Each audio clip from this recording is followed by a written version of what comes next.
बाद लगभग 3:15 बजे के आसपास नेशनल हाईवे पर महोली क्षेत्र अंतर्गत हेमपुर फाट ओवरब्रिज के ऊपर राघवेंद्र वाजपेयी, जिनकी उम्र लगभग 35 वर्ष थी, आरटीआई एक्टिविस्ट थे, दैनिक जागरण में स्थानीय पत्रकार थे।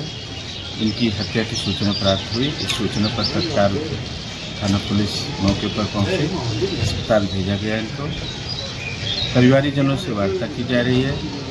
तहरीर लेकर सुसंगत धाराओं में अभियोग पंजीकृत किए जाने की कार्रवाई चल रही है। 4 टीमें हमारी गठित हैं। शीघ्र ही हम इसका खुलासा करेंगे और अभियुक्त व्यक्ति गिरफ्तार